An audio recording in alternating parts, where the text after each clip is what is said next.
రాష్ట్రంలో మూడో విడత రైతు రుణమాఫీకి ఏర్పాట్లు చేస్తుంది రేవంత్ సర్కార్. ఈ నెల 15న 2 లక్షల లోపు ఉన్న వారికి రుణమాఫీ చేయనుంది ప్రభుత్వం. ఇప్పటికే 1.5 లక్షల వరకు రుణాలు మాఫీ చేసింది సర్కార్. పూర్తి రుణమాఫీపై ఆగస్టు 15 వరకు డెడ్ లైన్ పెట్టుకుంది రాష్ట్ర ప్రభుత్వం. ఇప్పటికే 2 విడతల్లో మాఫీ చేసిన సర్కార్ ఆగస్టు 15తో 3 విడతల్లో రుణమాఫీ క్లియర్ చేయనుంది. రైతులకు ఇచ్చిన మాట ప్రకారం మొత్తం రుణమాఫీ చేస్తోంది ప్రభుత్వం. ఆగస్టు 15న వైరాలో సీఎం రేవంత్ చేతుల మీదుగా 2 లక్షల రుణమాఫీ చేస్తామన్నారు వ్యవసాయ శాఖ మంత్రి తుమ్మల. పార్టీ వరంగల్ డిక్లరేషన్ లో గౌరవ రాహుల్ గాంధీ గారు ఇచ్చినటువంటి మాట ప్రకారంగా మొదటి పంట కాలానికే 2 లక్షల రూపాయలు రుణమాఫీ చేస్తాము అని చెప్పి కాంగ్రెస్ పార్టీ వాగ్దానం చేసింది. ఇప్పుడు 2 విడతలుగా రిలీజ్ చేసాం. 3వ విడత కూడా ఈ నెలలో చేయదలుచుకున్నామని చెప్పి సాక్షాత్తు ముఖ్యమంత్రి గారు చెప్పారు. రైతాంగాన్ని ఆదుకోవటం కోసం ఈ ప్రక్రియను హర్షించాల్సింది పోయి సహకరించాల్సినటువంటి పెద్దలు కూడా రాజకీయ విమర్శలు చేయటం దురదృష్టం. కాబట్టి ఇప్పుడు వరకు చేసినటువంటి రుణమాఫీలో సుమారు 30,000 ఖాతాలు సాంకేతిక పరంగా ఇబ్బందులు వచ్చినాయి. బ్యాంకుల వల్ల కొన్ని సమస్యలు వచ్చినాయి. వాళ్ళు డేటా పంపించే దాంట్లో కొన్ని బ్యాంకులు పొరపాటున కొన్ని ఖాతాలు పంపించలేదు.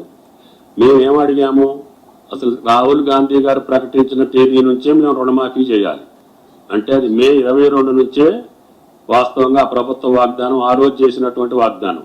అయినా సరే మేము దానికి కట్టుబడి ఉండకుండా గత 5 సంవత్సరాల్లో ఉన్నటువంటి పంట రుణాలు తీసుకున్నటువంటి రైతుల యొక్క ఖాతాలు మాకు పంపించమని చెప్పి 32 బ్యాంకుల్ని మేము ఆదేశించాం ప్రభుత్వ పరంగా. వాళ్ళు పంపించినటువంటి ఖాతాలు గత రుణమాఫీలో అయ్యే పంపించారు. కుడి ఎడంగా మళ్లీ మొన్న కూడా మాకు పంపించినటువంటి ఖాతాల్లో సుమారు 40 లక్షల వరకు ఖాతా నెంబర్లు పంపించారు. కాబట్టి మొదటిసారి 0 నుంచి 1 లక్ష వరకు చేశాం. రెండోసారి 0 నుంచి 1.5 లక్షలు చేశాం.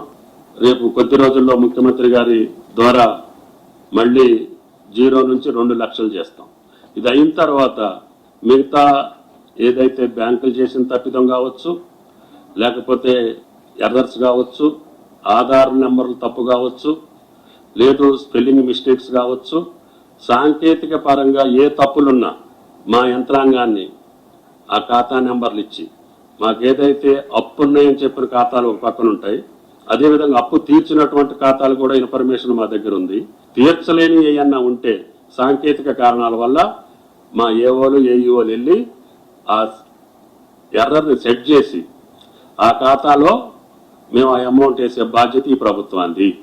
ఇప్పుడు సుమారు ఫస్ట్ దాంట్లో 17,000 అకౌంట్లు ఎర్రర్ వచ్చింది. ఇప్పటికే 10,000 అకౌంట్స్ ని సెట్ చేశాం. ఎందుకంటే అధికారులు ఏ బ్యాంకులో మనకు వచ్చినటువంటి లిస్టులో ఇంకెంతమంది రైతులకి రుణమాఫీ జరగాలో అది జరిపించేటటువంటి బాధ్యత వ్యవసాయ శాఖ తీసుకున్నది. కాబట్టి ఎవరికి అపోహలక్కర్లేదు, దాని మీద ఆందోళన కూడా అవసరం లేదు. కాబట్టి ఆందోళన చెందేటటువంటి పార్టీలకు కానీ పెద్దలకు కానీ మీ హయాంలో కానీ ఇప్పుడు అధికారంలో ఉన్నటువంటి కేంద్ర ప్రభుత్వం కూడా వీటి గురించి పట్టించుకోకుండా, వీటి గురించి ఆలోచన చేయకుండా దీంట్లో కోడిగుడ్డు మీద ఏకల బీకాలనుకుంటే అది మీకు సాధ్యం కాదు అని చెప్పి